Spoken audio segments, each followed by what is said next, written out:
Vamos lá, alunos, vamos corrigir a nossa semana 3 do nosso plano de ensino tutorado, PET 6 de filosofia.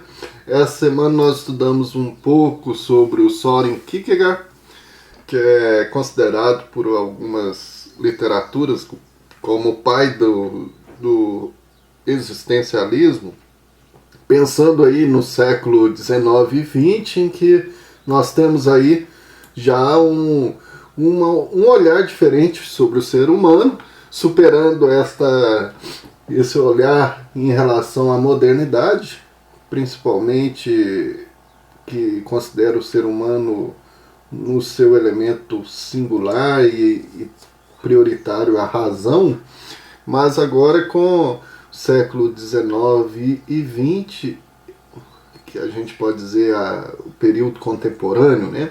Então, que é marcado por esse ser humano que se faz na existência do dia a dia e que ele vai se construindo a partir das suas opções, das suas singularidades, né? Então as questões envolvem aí o pensamento de Kierkegaard, existencialista, que nós vamos ver pelas respostas, né? A primeira mesmo de identificar quais que são falsas ou verdadeiras. A única que é a verdadeira que nós temos é a opção 4, né? A afirmativa 4, a sentença 4 aqui, então ficou a letra C. Mas por quê? Se a gente observar, o primeiro tenta colocar o Kierkegaard como pai do racionalismo, esse foi o Descartes, e que falou essa frase foi o Descartes. Então é bom a gente ver cada questões, porque essas questões sempre aparecem, não iguaizinhas, né, mas podem, por essas ideias, aparecer sempre no Enem e vestibulares. Então é importante a gente estar atento a isso. O pensamento de Kierkegaard é marcado pelo objetivismo. Não, o objetivismo está no positivismo, está em outra, e não no objetivismo, né? Porque o que é singular em Kierkegaard é a questão da existência, do subjetivismo, né? Da pessoa, das ideias da pessoa na sua singularidade. A filosofia Kierkegaard é sistemática, ao contrário, porque toda a filosofia, ele critica as filosofias sistemáticas, né? Que estão integradas às grandes questões da filosofia e não falam do dia a dia realmente das pessoas naquilo que é da sua existência. Por exemplo, ele que vai trazer aquilo que não aparece nas ideias, na filosofia, conceitos como angústia, desespero, esperança, elementos que são próprios da vida humana, ali, do dia a dia da pessoa. Então é o contrário. E a problemática de Kierkegaard consiste na irracionalidade da nossa experiência do real. A irracionalidade no sentido de que o dia a dia nosso não é igual, nós não somos máquinas. Não somos, apesar que a gente diz assim, tem pessoas que são muito sistemáticas, certinhas, mas mesmo assim elas acabam mostrando o que é o ser humano. Ninguém se sustenta 24 horas como uma máquina, né? Então, e elementos da sua filosofia estão interligados também, porque para superar angústia e desespero é com o salto da fé. Então, por isso que tem essa preocupação aí de relacionar os elementos da filosofia com o ser cristão. E a última aqui, o vocabulário dele é mais técnico, possui um sentimento próprio no interior de sua obra. Para compreender que no conceito significa é preciso entender toda a obra, não. Principalmente é um elemento singular da filosofia, particular de Kierkegaard, é que cada obra dele tem um sentido próprio. Então, não é um conjunto de obras com o mesmo pensamento. Então ficou a letra C.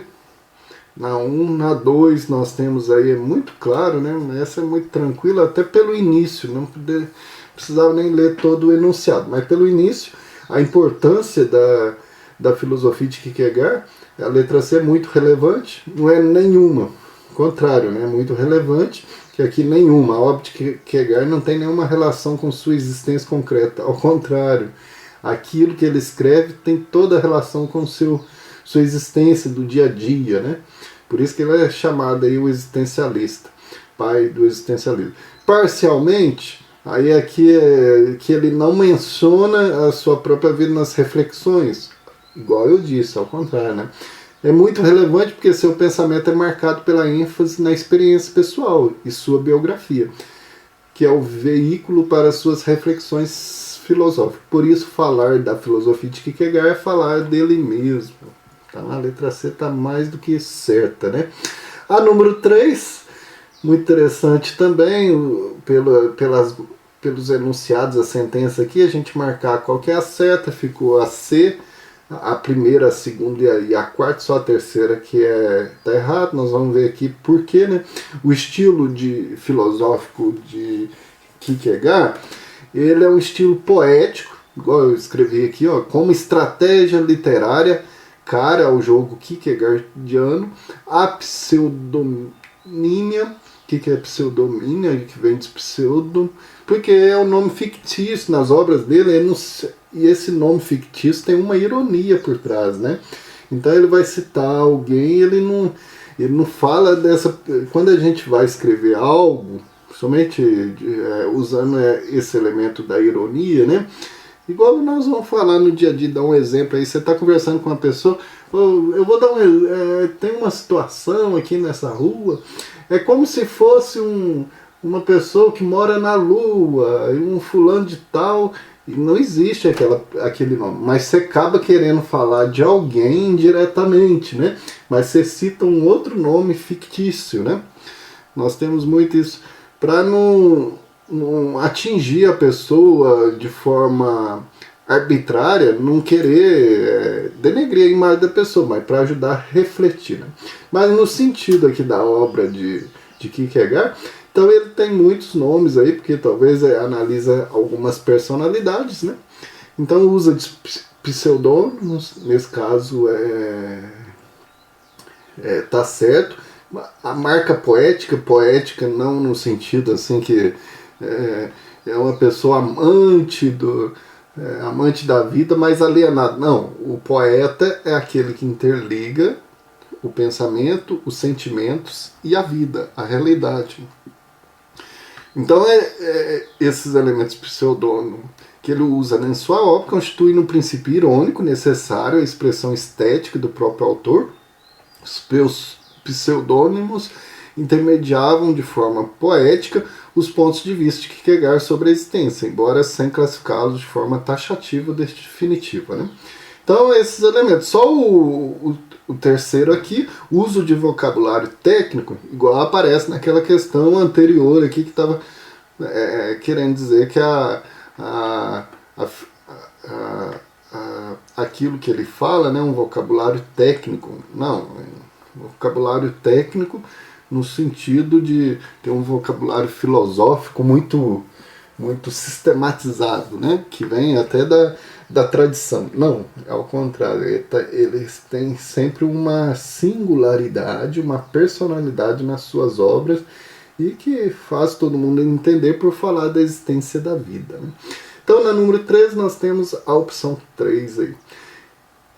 A gente termina, então, conhecendo um pouco da filosofia de Kierkegaard.